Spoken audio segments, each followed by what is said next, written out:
알립니다. 본 방송에는 영화에 대한 결정적인 내용 누설이 포함되어 있습니다. 그리고 앞부분에는 두 남자의 잡다한 이야기가 있습니다. 영화에 대한 이야기만을 듣고 싶으신 분은 6분 33초부터 들으시면 되겠습니다. 영화 씹어먹기 제31회 이키가미를 시작하겠습니다.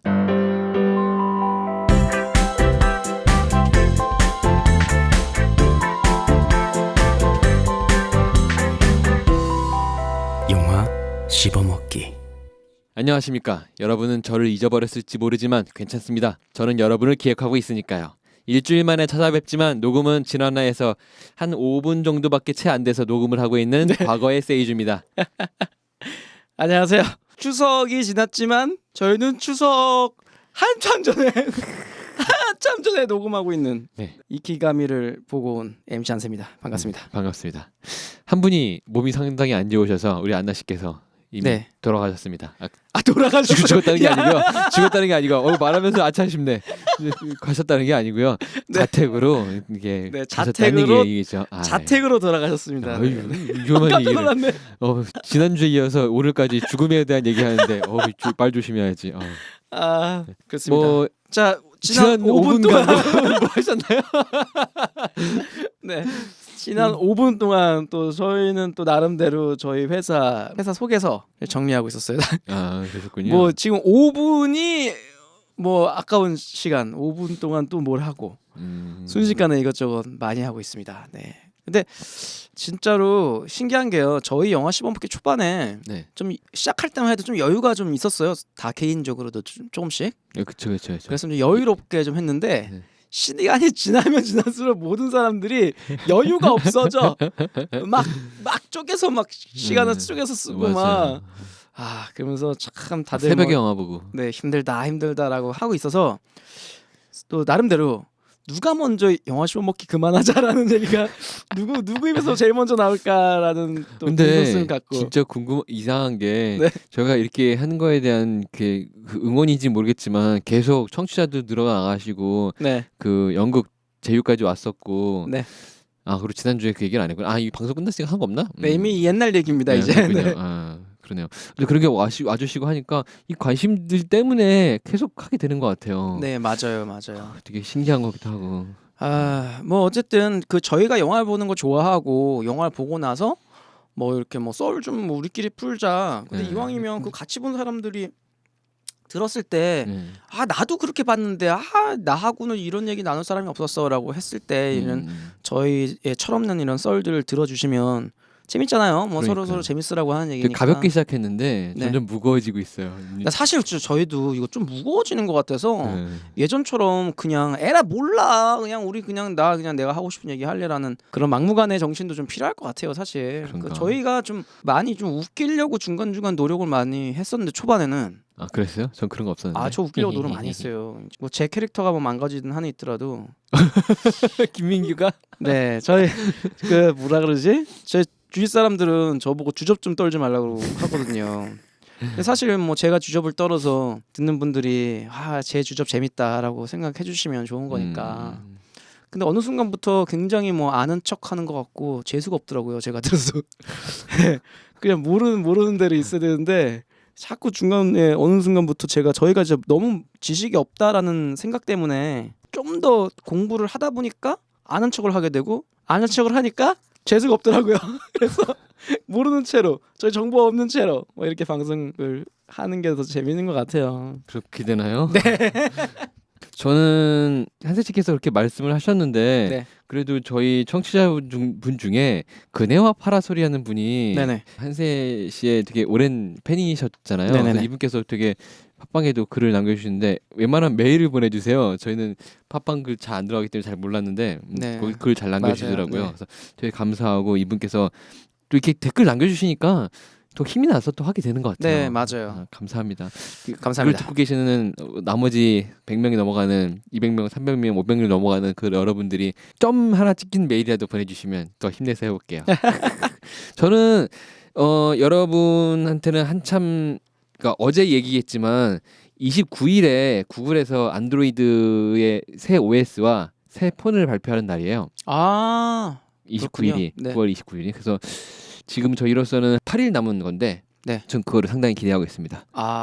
이번에 넥서스 5X와 넥서스 6P라는 이름으로 지금 아직 미정인데 가칭인데 그런 이름으로 5인치 폰과 6인치 폰 등이 나올 것 같거든요. 그리고 OS도 마시멜로라는 이름의 OS가 나올 거고 뭐 하여튼간에 뭐 기타 등등 궁금한 점도 많고 신기한 것도 많고 그런 게 있어서 이번에 나온 거 핸드폰을 보고 상당히 사고 싶어요. 넥서스 폰들은 한국에서 어떻게 구해요? 그냥 통신사 가면 구할 수 있나요? 예전에 갤럭시 넥서스는 통신사에서 팔았고요. 네. 넥서스 폰은 한참 뒤에 통신사에서 팔았고요. 네. 그리고 5부터는 출시할 때 구글 플레이 스토어에서도 판매했었고 통신사에서 나중에 판매를 했고 6를 판매를 안 했어요. 대신에 그거는 해외 구매하면 되는데 그거는 번외로 치고 이번에 출시하는 거는 아마 한국 판매와 동시에 통신사 판매도 하고 플레이 스토어도 같이 팔 것 같아요. 근데 저는 그냥 플레이 스토어에 사서 그냥 통신사에 돈 안 주고 그렇게 쓸래요. 네. 뭐 아무래도 노예가 되는 것도 있으니까. 네, 맞아요. 그것도 크기도 하고요. 뭐 어쨌든 뭐 가격이 측정돼 있으면 전자제품은 그냥 정당하게 그 돈 주고 산 다음에 통신비를 좀 아끼는 것도 하나의 방법이라고 생각이 들어요. 그리고 넥서스 폰이 싸요. 네. 이번에도 아마 한 40만 원 후반에서 50만 원 초반대 나올 것 같아요. 네. 근데 사양이라든 성능은 다른 거 핸드폰보다 떨어지진 않거든요. 네. 그리고 새로운 기능들을 쓸 수 있는 거니까. 제가 그렇고요. 빨리 본편 시작하겠습니다.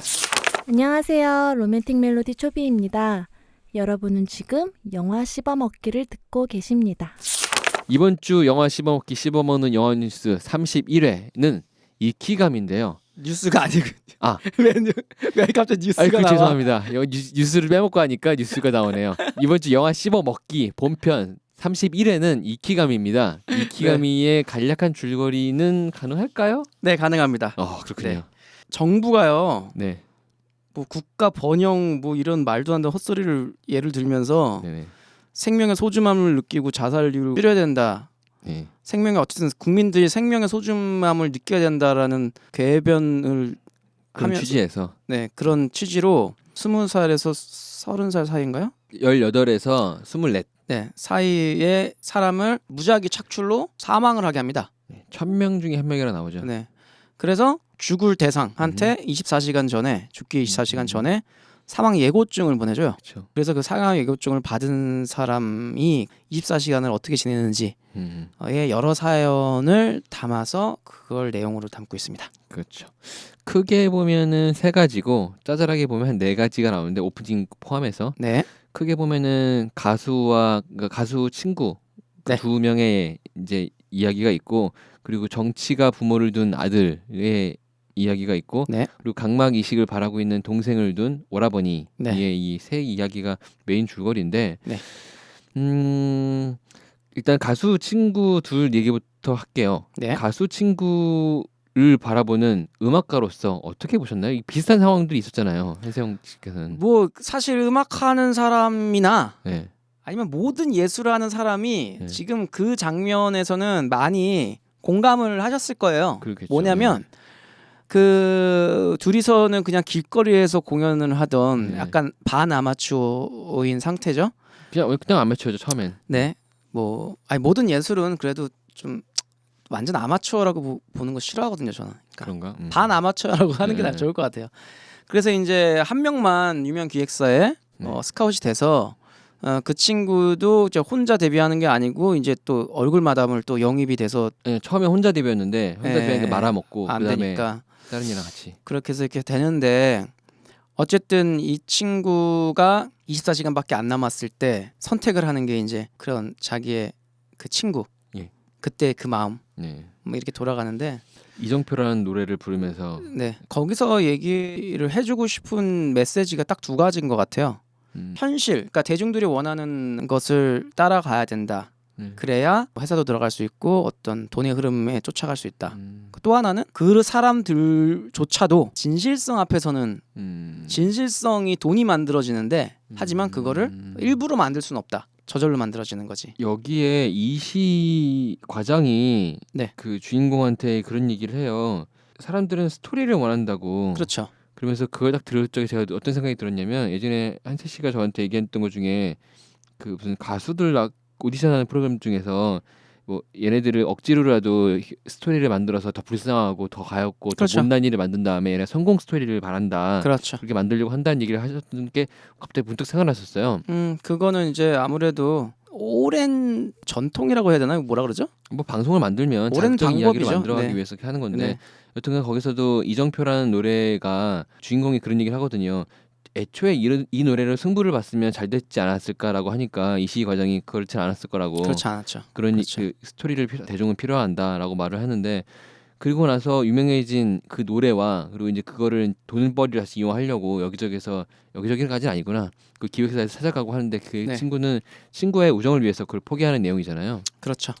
그래서 길거리에서 음악을 부르는데 다시 또 음악은 잊혀지겠구나 하는데 그 음악 가사가 전 너무 좋았어요. 네. 제가 우리나라 가요를 안 들은 지가 꽤 됐는데 안 들은 이유 중에 하나가 저는 가사가 그냥 글이 아니고 시라고 생각했었거든요. 옛날에는 네, 그렇죠. 네. 김광석 씨 노래들도 네네. 그렇고 다 그렇게 생각했었는데 약간 서태지와 아이들 정도부터인가 가사가 그냥 멜로디에 붙여져 있는 하나의 그냥 음절들로 들리기 시작했었어요. 무슨 말인지 모르겠고 이게 되게 애매한 포인트인데요.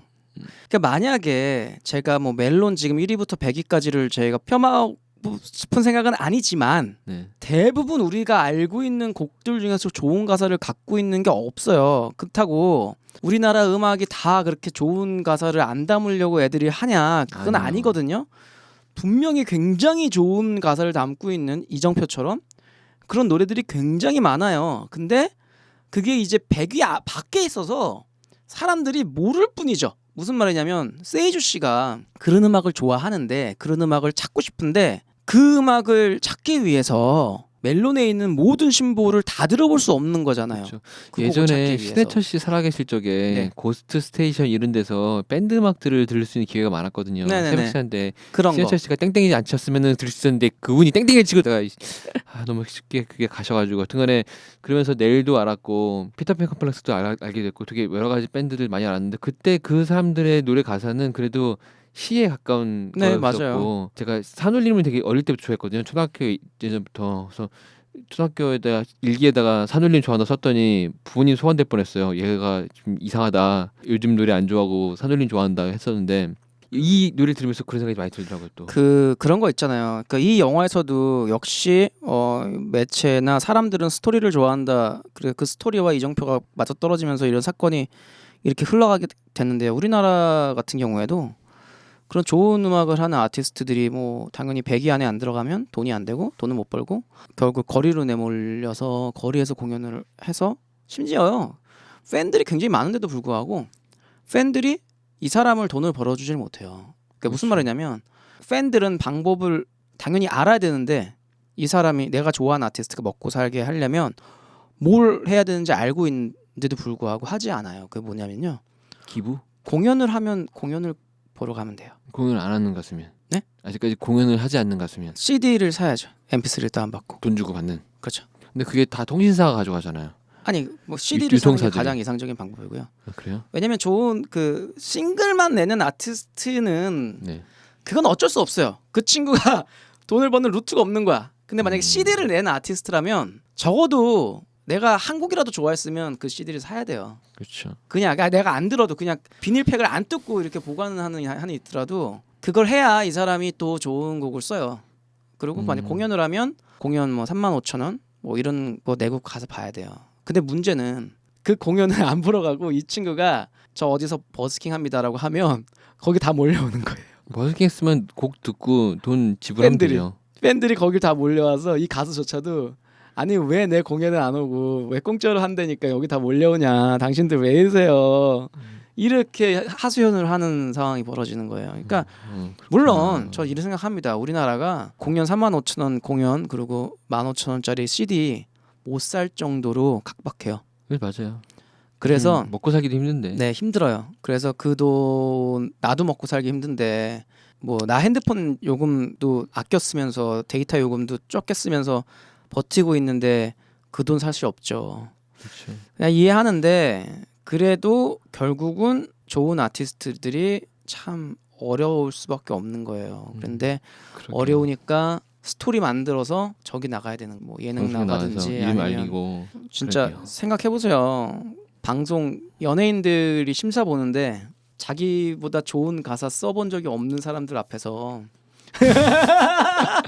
왜요? 그 사람이 가사에 대해서 논하는 거예요. 참. 근데 그걸 갖다가 시청자들은 다들 아니 그럴만하니까 거기 앉아있겠지라고 하는 거예요. 심사에 그럴만하니까 앉아있겠지라든가 예전에 아니면 윤상 씨도 거기 앉아 계시지 않았었어요? 네? 윤상 씨도 뭐 그런 거에 오디션 프로그램 심사위원 하지 않으셨어요? 아, 모르겠어요. 윤상 씨가 윤상 씨 아마 중간 중간에 뭐 윤종신 이름은 또 했던 것 같은데. 윤종신 씨는 많이 근데 했었죠. 그런 분들은 그래도 능력 있고 그쵸, 하시는 네. 분들이잖아요. 서인영 보아는 씨는 모르겠다. 어떻게 내가. 생각하세요? 그것도 했어요? 서인영 씨도 그분 됐어요? 예. 어. 근데 서인영 씨는 노래 잘하니까. 이효리 씨는 어떻게 생각하세요? 자 넘어가죠. 정치가를 둔 부모, 정치가 부모를 둔 아들. 근데 정치가 보통 정치가 아니잖아요. 네. 약간 여기서 영화상에서는 이 엄마가 약간 다른 뜻을 품고 정치를 하려는 것 같은 느낌이 뉘앙스가 좀 있는 장면들이 나왔는데 네. 이런 부모, 그러니까 이게 전주에 했던 사도랑 좀 비슷한 느낌이 있는 것 같아요. 네, 맞아요. 이런 부모를 둔 거에 대해서 이해를 못 하신다고 하셨잖아요. 지난주에. 네네. 그래서 저 이거 되게 궁금했었던 건데 못 물어보게 돼서 되게 아쉬운데 진짜 교육이 되게 중요한 것 같아요. 이 아들이 맞아요. 영화상에서는 안 나왔지만 왜 이렇게 됐는지를 따져보는 거는 원작에서 좀 나오거든요. 자세하게 나오지 않지만 네. 이게 원작이 만화라고요? 예, 원작이 만화가 있어요. 네네. 10권짜리 만화가 있는데 음. 이게 아들이 핀트가 나가가지고 아 내가 엄마를 죽여야겠다라고 맘먹는 장면들이 있는데 영화상에서 그렇게 그걸 장면 쓰진 않았더라고요. 근데 그 너무 좀 심했어요. 엄마가 진짜 미치광이처럼 보여요. 실제로 그 엄마가 미치광이었고 그것은 약간 내용이 좀 다르거든요. 살짝. 네네.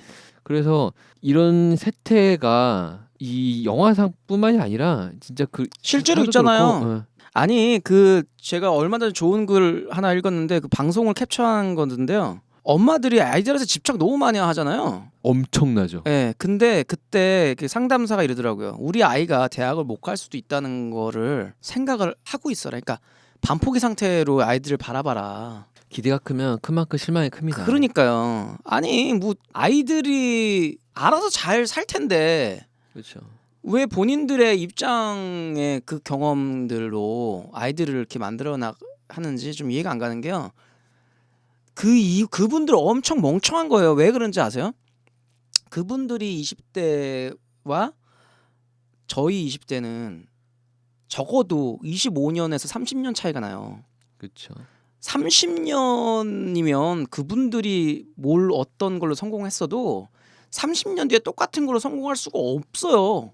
그렇죠. 물론 똑같이 할 수도 있지만 예를 들어서요.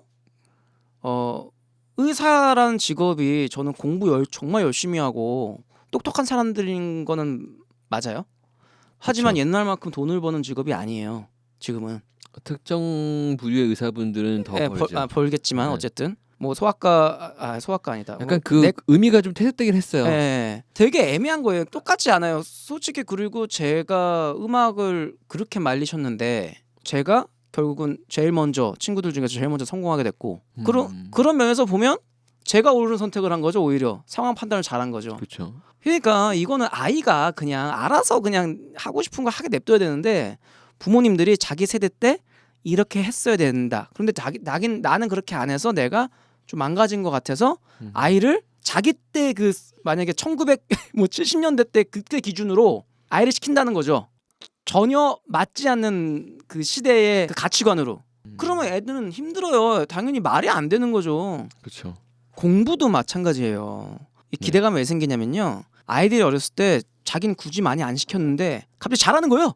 그렇죠. 그러니까- 영조가 사도를 바라보는 네, 느낌이죠. 그러니까 우리 애는 공부를 잘하겠구나. 앞으로도 계속 잘하겠구나 해서 더 시키는 거죠. 애가 아니 너는 잘했으니까 시켰던 거야라고 되는 건데 그때만 잘했던 거일 수 있잖아요. 그 말이 관심 있던 말일 수도 있고. 그죠. 나중에 가서 취미가 사라져서 다른 취미 가질 수 있으면 꿈과 취미는 얼마든지 바뀝니다. 계속 바뀌는데 부모들이 그걸 모르고 어렸을 때 공부 잘했었던 초등학교 1학년 때 공부 잘했었다는 이유만으로 그렇죠. 저도 초등학교 1학년 때 올백점을 맞았어요. 아 진짜요? 네. 어. 그래 제가 천재입니까? 저 같은 바보가 없는데. 근데 만약에 초등학교 1학년 때 올백을 받았다고 해서 아 얘는 천재, 얘는 영재다 이러면서 공부로 저를 밀어붙였으면 저도 미쳤어요. 그러겠죠. 이게 안 되는 거죠. 춤추고 노래하는 미친광이었겠죠. 그러게요. 이제 이 부모의 사랑과 애정과 관심이 없어도 문제지만 너무 지나치면 그 자식들을 죽음으로 볼 수가 있거든요. 솔직히 얘도 미친 거잖아요. 어떻게 보면 마지막에. 그렇죠. 네. 마지막에 죽으면서 그 얘기 하잖아요. 딴 얘기가 아니고 마지막에 망설였다는 얘기를 해요. 그 말인즉슨 죽이려고 했는데 망설인 거를 후회하는 거거든요. 자기 인생을 후회하는 게 아니고 그 망설여서 자기 엄마를 못 죽였다는 거에 대한 후회인 거예요. 맞아요. 이 정도 맞아요. 미치광이를 만든 거면 저는 솔직히 그리고 부모 될 자격이 없는 사람들이 세상에 많이 존재한다고 봐요. 그건 맞아요.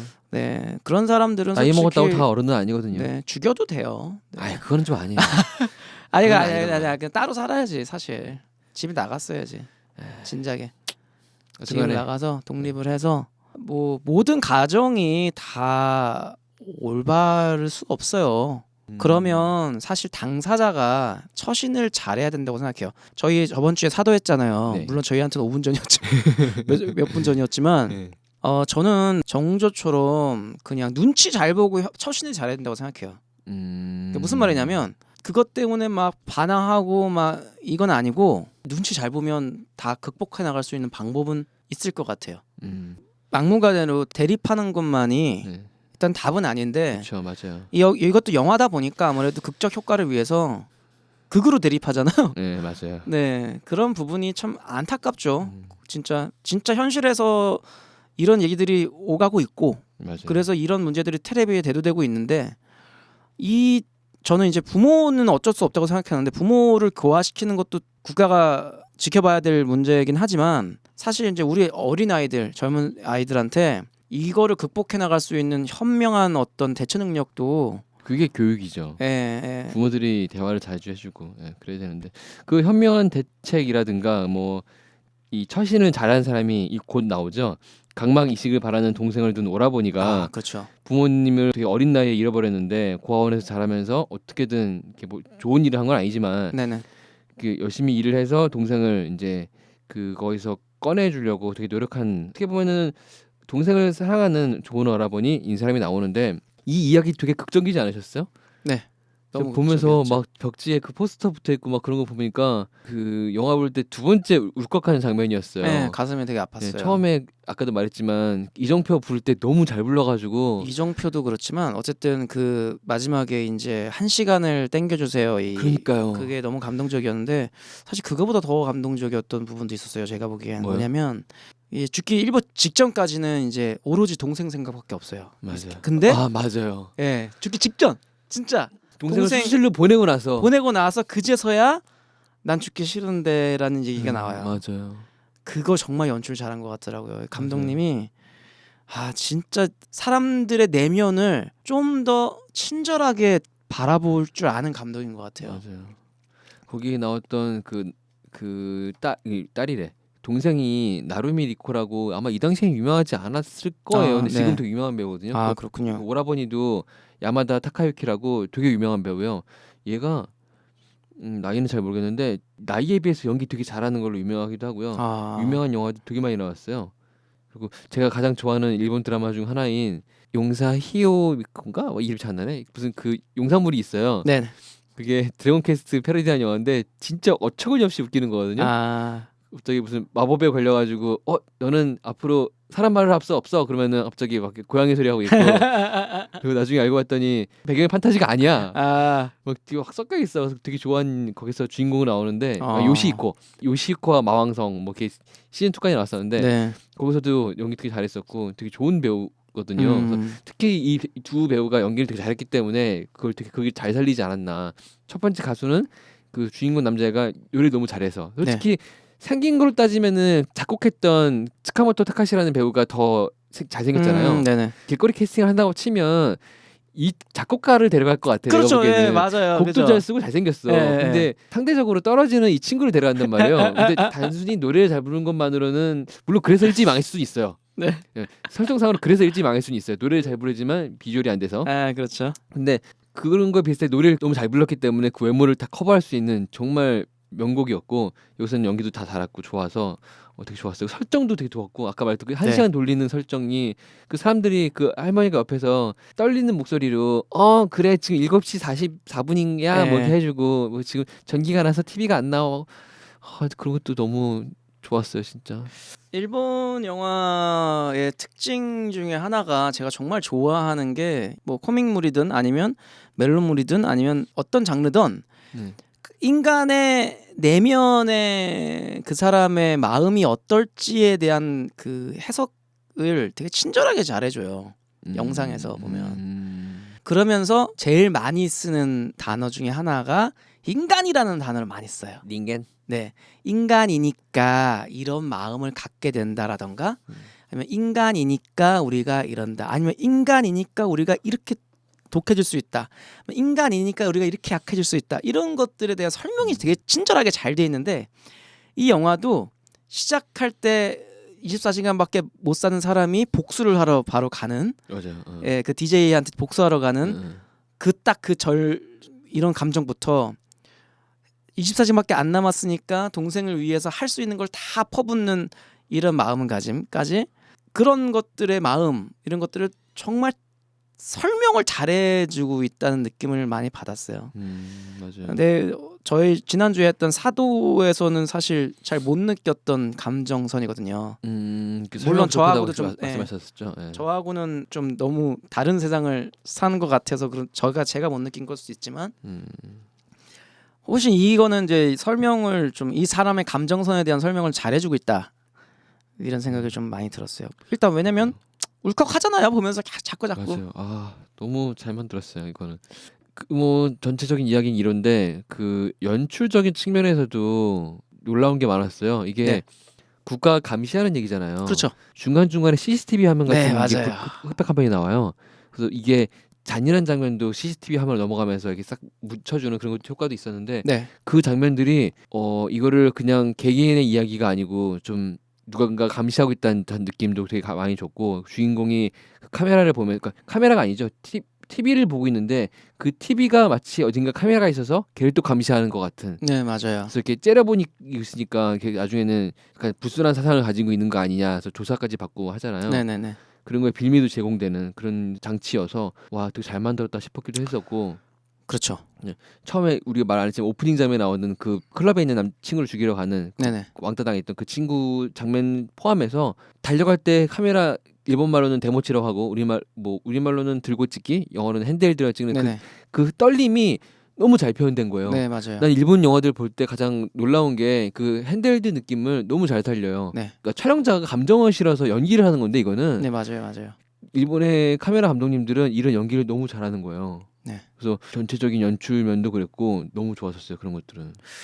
이 영화가 단순히 진짜로 24시간 남은 사람의 내면의 마음이 어떨까라는 거에만 접근했으면 굉장히 단순한 영화가 되는 건데 그렇죠. 근데 이제 여기에 이제 국가 권력이라는 게 들어가 있잖아요. 그 국가 권력이 감시 그리고 감시뿐만 아니라 어떤 개인을 사망에 이르게 할 수 있는 권력을 가진 거니까 그렇죠. 사실 죄에 안 지은 사람을 죽일 수 있는가에 대한 고찰도 있는 거죠. 국가가 이럴 권리가 있는가? 다 국민인데. 그렇죠. 근데 심지어 감시까지 하는 듯한 뉘앙스가 계속 나오고. 영화 얘기하는 거죠? 네. 맨 마지막에 이건 저희 현실 같기도 하고. 왜 우리 얘기 같아? 맨 마지막에 이제 이시희 과장인가요? 네. 주인공이 이제 막 마지막에 반항을 하려고 그러니까 과장이 자꾸 누르잖아요. 내가 올 때까지 기다려라. 큰일 난다고 너 이렇게 하면 안 된다고. 근데 마지막에 CCTV를 바라보고 있는 화면 같은데 나올 때 둘이가 이제 속닥거리는 장면이 나와요. 이제 그 부분이 기존 세력에 지금 너가 나서서 도전하지 말라. 왜냐면 조만간에 모든 사람이 들고 일어날 것이다라는 암시를 주거든요. 근데 그거는 약간 이런 느낌도 있어요. 사람들이 모두가 그렇게 때를 기다리고 있으면 그때는 오지 않습니다. 그렇긴 하죠. 누군가가 계속 뭔가 말을 하고 그런 것들에 대해서 이제 몰랐던 사람들을 계속 이제 알 수 있게 좀 도와주고 하다 보면 그 사람들 뜻이 모이는 건데 다 모른 척하고 있으면 모르는 거예요. 일본이 역사 교과서 갖고 되게 그런 걸 하고 있지만 그 사람들이 진짜 못된 마음으로 그런 사람들은 적을 거라 생각하거든요. 네. 교육을 못 받아서요. 그렇죠, 맞죠. 모르기 때문에 다케시마가 자기네 걸 생각하고 네. 지금 계속 그 무한도전 때문에 이슈가 되고 있긴 한데 그 군함도 갖고 네. 그쪽을 아예 가르치질 않는다면서요. 음. 관광을 못 하게끔 막아놓기도 하고 사람들이 그걸 알면 그거를 문화유산으로 그렇게 하면서까지 관광을 하지 않을 거라 생각하거든요. 그냥 몰랐기 때문에 때는 만들어야 됩니다. 그 이제 우리나라 얘기로 잠깐만 넘어가자면 네. 아까 헬조선 우리 저번 주에 헬조선 자꾸 얘기했잖아요. 근데 그런 게 있어요. 거기에 이런 얘기가 하나가 있어요. 그 74가지 얘기 중에 나라를 걱정하는 얘기를 하면 종북이 되어버리는 이상한 나라에 우리가 살고 있다고 하거든요. 여기는 종북이 아니고 사상범이 되는 거죠. 예, 여긴 사상범이 되고요. 네. 아니 우리가 잘 살자고 얘기를, 그러니까 우리가 북한을 가자고 얘기하고 있는 게 아니라 그렇죠. 아 이거는 좀 잘못된 거 아니냐, 이건 고쳐라, 고치는 게 맞는 것 같다라는 얘기를 하면 그럼 종북이네. 그래? 그러면 너는 이제 뭐 모든 사람이 공평하게 나눠 갖고 복지가 그렇게 돼야 되고, 그러면 이거는 사회주의 국가에서나 하는 거고, 그러면 너는 북한을 지향하는 거고, 그럼 넌 종북이네, 이런 식으로 막 끌고 가잖아요. 그렇죠. 어이가 이런 얘기도 해요. 어이가 없는 거지. 예를 들어서 뭐 스위스라든가 영국이라든가 뭐 복지 좋은 나라들 그런 얘기를 하면은 네. 그럼 그런 나라 가든가 그러면서 막 지금 우리보다 못 사는 나라들 얼마나 많은데 그렇죠. 뭐 특정 지역을 말하면 그렇지만 아프리카라든가 그런 거 얘기하면서 너 그러면 그런 거 비하면은 너 복 받은 줄 알아야 되는데 뭐 한다는 둥. 그래서 이제 저는 이런 생각을 합니다. 아까 우리가 대화했던 것 중에 모든 부모가 대화가 된다면 아이들을 그렇게 끝까지 몰아붙이지 않았겠지라는 그렇죠. 얘기를 하거든요. 소통이 상당히 중요합니다. 이게 뭐 우리나라도 마찬가지로 이렇게 그 종북을 몰아붙이는 사람들이 대화가 된다면 무슨 말끝마다 종북으로 몰아붙이겠습니까? 근데 그 이유가 있는 거죠. 대화가 되면 사람들이 이해하기 시작하면 자기네들이 할 수 없는 것들이 있다고 생각하거든요. 권력을 못 잡죠. 네. 권력이 지속되지 않고 권력이 지속되지 않으면 권력을 뺏기고 권력이 뺏기면 자기네들은 큰일 나니까. 숙청당할 수 있다고 생각하기 때문에. 그렇게 볼 수도 있죠. 그렇죠. 네.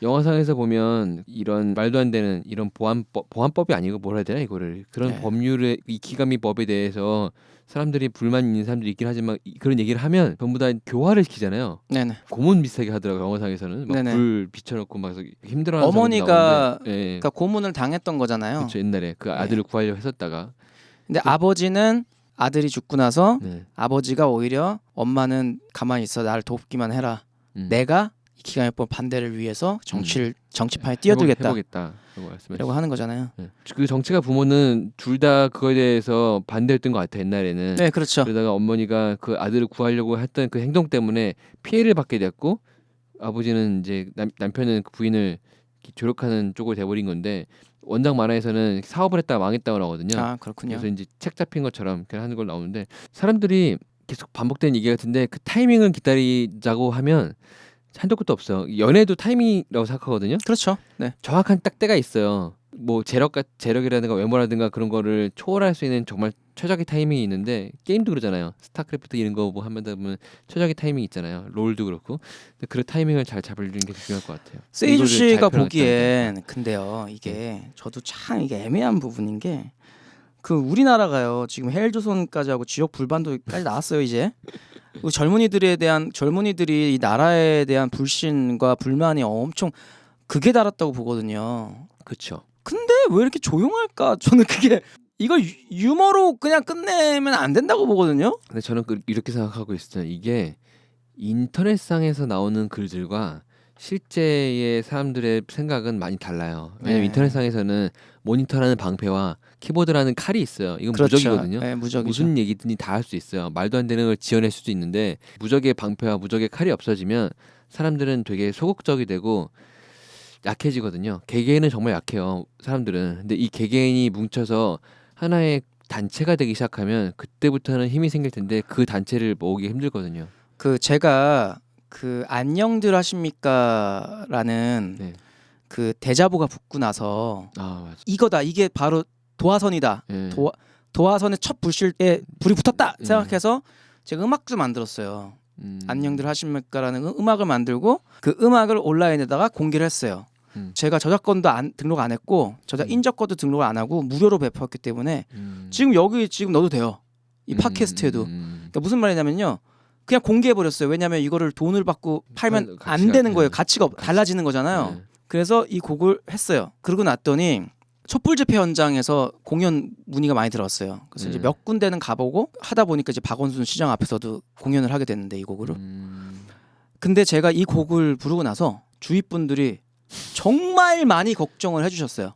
그쵸. 뭐냐면 기자 한 분은 잘했다. 이대로 계속 밀고 나가자.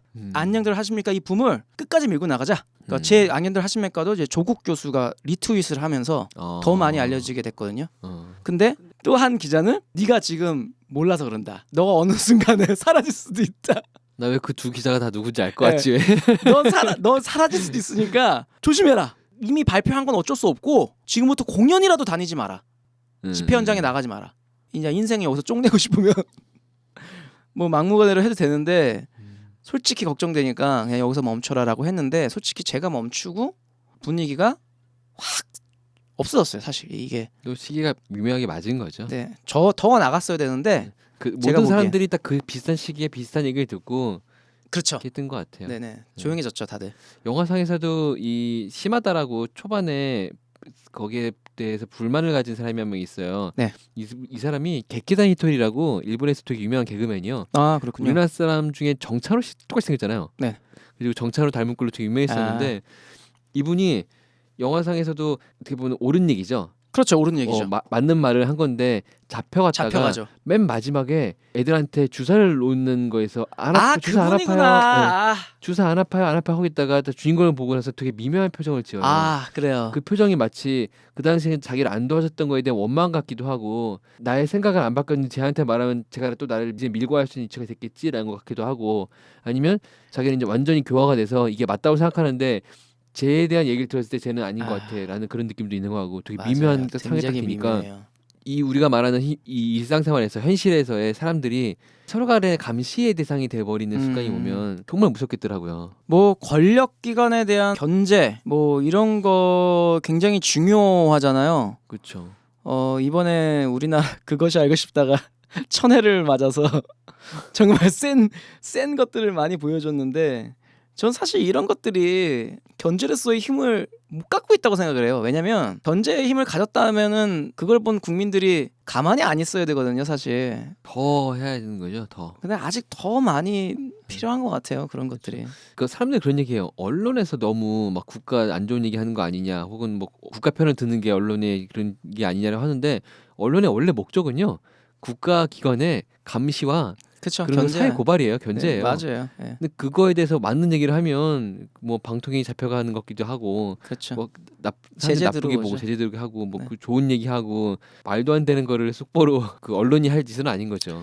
그러니까 그나마 그래도 우리나라가 이제 분단 국가라는 거에 대해서는 네. 저는 거기에 대해서는 그냥 조금 봐줄 수 있을 것 같아요. 지금 세태를 조금. 세태를 그렇게 이용하는 거죠. 네, 조금은 봐줄 수 있을 것 같지만 어쨌든 아닌 건 아닌 거죠, 사실. 그렇죠, 맞아요. 원작 이야기를 조금만 할게요. 네. 원작이 10권이라고 했잖아요. 10권 중에서 재밌는 그 이야기들을 잘 가져온 게 맞아요. 근데 거의 1, 2, 3편인가 1, 2, 3, 4편인가 초반에 있는 이야기들을 주로 갖고 왔어요. 네. 대신에 후반에 있던 이야기를 조금씩 대치해서 갖고 온 것들이 있거든요. 네.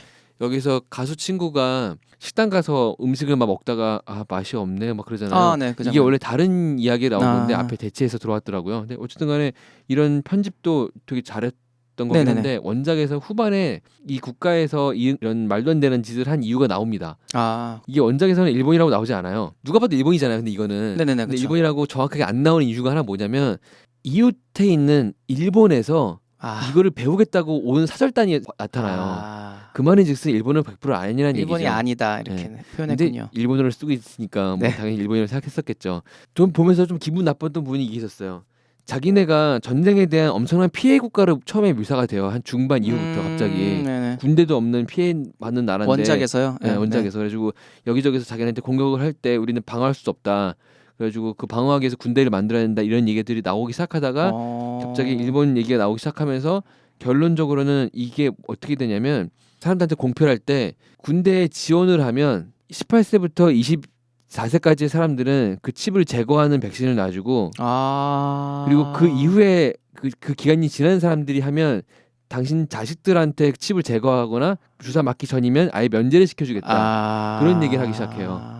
그러니까 사람들이 폭동을 일어나려고 하다가 그 말을 듣고 싹 잠재워버려요. 그러면서 원래 이유는 이거였다라는 식으로 나오더라고요. 군인을 양성하기 위해서. 그렇죠.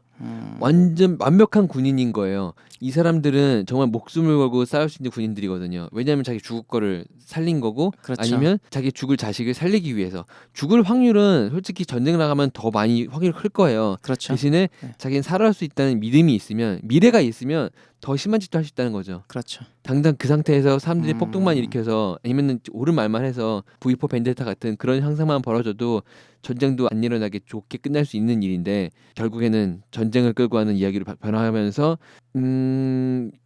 우국 만화도 아니고 되게 애매모호한 입장을 취하면서 끝나요. 그러네요. 네.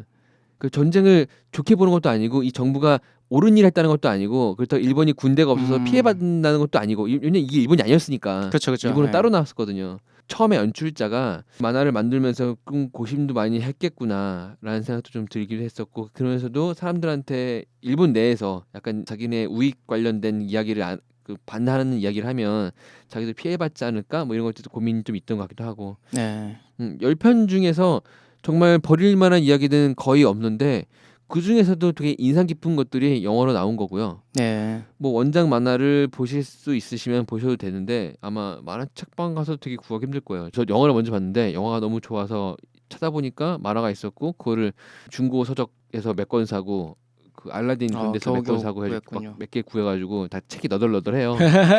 다 단장판이 완전히 낙서도 돼 있고 근데 진짜 그거는 살만한 가치가 있었어요. 싸게 샀거든요. 그것도 네. 옛날 책이라서. 네, 그래서 이 영화를 어떻게 보셨는지 모르겠지만 맛있었던 부분, 맛없던 부분을 말씀해 주시고 그래서 이 메뉴를 추천할지 안 할지와 한 줄 평 별점 부탁드릴게요. 맛있었던 부분은 일단 내용이 좋아요. 그렇죠. 네, 좋은 내용 담고 있어요. 좋은 내용이라고 하면 이 시스템 여기서 말하는 이 정부 시스템이 좋다는 얘기가 아니고 인간의 심리 그럴 수 있다라는 어떤 좋은 내용들, 그럴싸한 내용들을 담고 있어서 너무 좋았던 부분이고요. 네. 맛이 없었던 부분은 굳이 없었는데 굳이 맛이 없었던 부분을 얘기하라고 한다면 네. 저는 중간중간에 약간 이해 안 가는 편집점들이 좀 있었어요. 왜냐면 어떤 거를 컷들을 좀 그 앞쪽에서 네. 그 뭐라 그러죠? 좀 극적인 효과를 위해서 컷을 좀 많이 치다 보니까 네. 제가 얼굴을 이렇게 정확하게 기억을 못한 상태에서 넘어가서 이 사람이 이 사람인가 이런 것들을 자꾸 고민해야 됐던 상황에 빠졌어요. 제가 또 얼굴 잘 기억 못하거든요. 그래서 지금 아까 이제 맨 처음에 잡혀갔던 애가 맨 마지막에 나왔던 것도 지금 그 마지막에 오면 표정이 뭐지? 걔를 왜 잡아주지? 쟤 누군데? 왜냐 앞에 나온 사람도 불구하고 까먹어서 그런 것도 있었고 앞에 이제 그 음악하는 친구들 이 친구들도 얼굴 잘 기억 못해서 제가 왜 여기 있지 이런 생각을 중간중간에 그 키보드에 있던 그 남자애와 그 이후 세 명이 좀 얼굴이 모르는 사람들이 좀 헷갈릴 수 헷갈려요. 있어요. 맞아요. 그래서 얼굴들이 헷갈려서 너무 컷들이 너무 이렇게 점프들이 너무 심하게 들어가서 그런 거 아닌가라는 생각을 좀 했어요. 그래서 그런 부분 때문에 좀 중간중간에 좀 뭐지 저거 뭐지라는 고민을 했던 거 이런 게 맛없던 이게 우리가 이 배우들을 몰라서 그런 걸 수 그럴 수 있어요. 있죠. 그게 제일 클 거예요. 네. 추천해요. 이게 네. 당연히 추천하고요. 옛날 2008년 작품이니까 7년 전 작품이잖아요. 8년 전 작품인데 어쨌든 충분히 재밌는 작품인 것 같아서 꼭 그냥 어쨌든 구해서 보셨으면 좋겠고요. 별점은 많이 주고 싶어요. 4.5점. 네. 충분히 4.5점 받을 만한 작품인 것 같아서 0.5점 몇 가는 겁니까? 얼굴 기억 못해서? 네, 제가 얼굴 기억 못해서 그렇군요. 네, 그런 부분 때문에 0.5점은 못 드리겠습니다. 자, 이건 제 기억력과의 관계. 한 줄 평은 우리가 예. 이 영화를 보고 이 영화에서처럼 정말 영화다 이런 설정을 어떻게 할 수 있지라고 생각하기엔 닮은 구석이 우리 현재와 닮은 구석이 참 많다. 이게 제 한 줄 평입니다. 그러면 이거는 과장된 영화다라고 하기에는 현실과 닮은 게 너무 많다. 너무 많다. 네. 예. 그렇게 그렇게 보셨군요. 이게 안나 씨가 계셨으면은 또 한마디 듣고 싶었는데 네. 안나 씨가 안 계신 관계로 제가 바로 말씀을 드릴게요. 저는 맛있었던 부분 따지면 정말 많았던 것 같아요. 뭐 생명의 소중함도 느낄 수 있었고 통증에 익숙해진 사람들이 어디까지 핍박받아야지 아프다는 말 말고 원인 제거를 하려고 노력하는가 맞아요. 그런 거에 대한 고찰도 할 수 있었고 뭐 교육의 중요성 사도처럼 그런 것도 있었고 일본이니까 가능한 영화다라는 느낌도 좀 들기도 했었고 네. 그리고 무엇보다 저는 이 영화 속에 나오는 이정표라는 이 노래와 가사가 너무 좋은 거예요. 네. 이것도 제가 이번 주에 이걸 하자고 골랐던 첫 번째 이유 중에 하나가 이 음악을 한번 다시 듣고 싶어서였거든요. 그렇군요. 네. 제가 어릴 때부터 모토 삼았던 말이 있는데 사람들한테 꿈과 희망을 주는 사람이 되자라는 거를 정말 어릴 때부터 초등학교 이전부터 생각하고 살았었어요. 지금도 그 생각을 바뀌지 않았는데 이 가사가 그거와 너무 잘 맞는 거예요. 네. 그래서 저는 이 가사를 너무 좋았기 때문에 이 영화에 대한 평이 더 좋은 것 같기도 했고 별로인 점을 따지자면 정말 찾기 힘들어요. 네. 너무 그 뭐 일본 영화들이 대부분 막 교훈을 억지로 주려고 하는 거를 안 좋게 볼 수 있게 한데 이거는 이게 맞아요. 네네. 억지 교훈이 아닌 거고 이 이야기를 하는데 거기서 교훈을 찾을 수밖에 없게 되는 이야기들인 건데 딱히 뭐 별로인 점을 말하기가 좀 꼽기 힘듭니다. 네네. 그래서 저는 당연히 추천이고요. 저는 네. 별점도 5점을 다 주고 싶어요. 어. 제가 인생에 꼽는 그 진짜 사람들한테 다 추천해주고 싶은 영화들이 몇 개가 있는데 그 중에서 순위를 매길 수는 없는데 네. 그 중에 하나가 이키가미거든요. 아, 그렇군요. 그래서 이거는 정말 꼭 보셨으면 좋겠어요. 모든 사람이 보면 좋은 영화라고 생각하고요. 한 줄 평은 이렇게 내드리고 싶어요. 이 이정표라는 음악의 가사를 인용한 건데 네. 앞으로 내딛는 이 한 걸음이 죽으러 가는 한 걸음이 아닌 살아가는 타인을 살리려 가는 한 걸음이길 바란다. 라는 걸로 마무리를 짓고 싶습니다. 네. 여러분들도 그러면 좋겠어요. 저희 개봉작이 아닌 개봉했던 그러니까 예전 작품을 고를 때는 네. 뭐 그만한 이유가 있어서 고르는 거 아니겠습니까? 그렇기도 하겠죠. 뭐 개봉작을 당장 이번 주에 개봉작을 하게 되면 저희도 못 좋은 보고 영화를 하는 거기 때문에. 좋은 영화를 하게 될 수도 있고 정말 망작을 하게 될 수도 있고 그래요. 하지만 저희가 옛날 영화를 했다는 얘기는 엄청 좋은 영화라는 얘기 아니겠습니까, 사실? 아니에요. 제가 언젠가 주온 시리즈 이런 거 할 거야. 다 같이 죽어보자. 그리고 판타스틱 4 이번에 나온 것도 언젠가 해야지. 모아가지고 그 그린랜턴하고 함께 그린랜턴. 다 같이 죽어보자 이런 거. 시청률 한 바닥 찍어야지 또. 그린랜턴 여기 컴퓨터 오른쪽에서 랜턴 나오고 있어요. 아 그래요? 아니 여기 보세요, 이쪽. 아 그렇구나. 제 앞에 노트북이 하나 있는데 거기서 초록색 불이 들어오네. 여기 반지 되면 충전되나? 아 그렇구나. 인생을 말아먹고 싶진 않지만 여튼간에 네. 추천해주는 모든 영화가 재밌다고는 볼 수는 없어요. 네. 역시 말하지만 사람은 영화라는 거는 사람에 따라서 상황에 따라서 뭐 시대에 따라서 다르게 느낄 수 있는 거기 때문에 네. 안 좋게 보실 수 있는데 저희는 상당히 좋게 본 영화라서 이걸 추천해 드렸었습니다. 여러분은 하루하루를 만족하며 살고 계신가요? 뭐 매일매일 치열하게 살고 내일을 위해서 투자하며 오늘을 헌신하고 살고 계신가요? 어떤 삶이 옳다 그르다고 말하는 건 할 수 없지만 미래 자신을 위해서 자신의 과거를 좀 되돌아볼 때 이거는 좀 아니다 싶은 것도 있는 것 같아요. 하루 종일 잠만 자고 게임하고 영화 보고 놀았다고 해서 저는 그거를 헛되이 보낸 거라고 생각하진 않아요. 네. 어쨌든 간에 나중에 다 도움이 되는 일이라고 생각하거든요.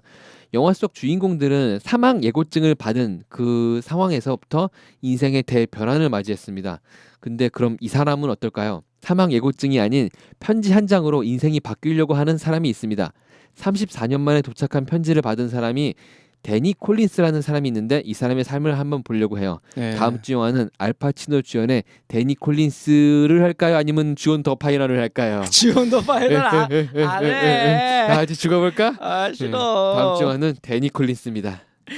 다음 주에 뵙겠습니다. 네, 다음 주에는 데니 콜린스로 찾아뵙겠습니다. 다음 주에 뵐게요.